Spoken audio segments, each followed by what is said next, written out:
Department of Agriculture tiniyak naman ang pagpapalakas sa livestock industry sa bansa. Muli nagbabalik si Julius Desamburon para sa detalye. Ibayo pang palalakasin ng Department of Agriculture ang livestock industry sa ating bansa. Kaugnay nito'y magkasani puwersang bubuo ng isang livestock expo ang DA at ilang pribadong organisasyon. Ito ay gagawin sa SMX Convention sa City mula Hunyo 24 hanggang 26, alas 10 hanggang alas 5 ng hapon. Ayon kay Agriculture Undersecretary Jose Reaño, target ng pamahalaan na maiangat ang livestock at poultry sector ngayong taon. Kabilang na ang pagtutok sa mga poultry animals gaya ng manok at baboy at masigurong hindi din sila maaapektuhan ng pabago-bagong panahon. Our actions now will set the tone for future gains as we exploit the country's competitive advantage in terms of animal raising and livestock production.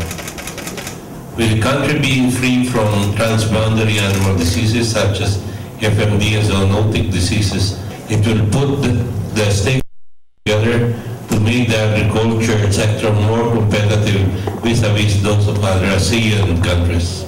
Umaasa naman ng mga trade organizers nito na magsisilbi din itong daan upang mapalakas ang food technology sa bansa, lalo pat naging pangunahing topic ito sa katatapos lang na ASEAN Food Conference.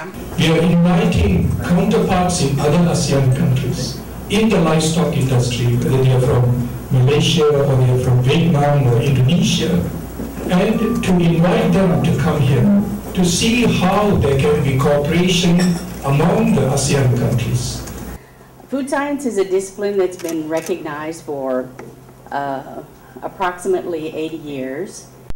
Some of our oldest sister associations are already as old as 75. The association and food science in general, while we are a discipline and we have very happy to have our graduates of food science and technology. Nagpapatuloy naman ang pagmomonitor ng DA, DTI, Bureau of Animal Industry at National Meat Inspection Service sa mga pamilihan para matiyak na walang mamimiling nasasamantala sa presyo at maging ang kaligtasan ng ibinibentang produkto. Para sa Telebisyon ng Bayan, ako si Julius Desamburon.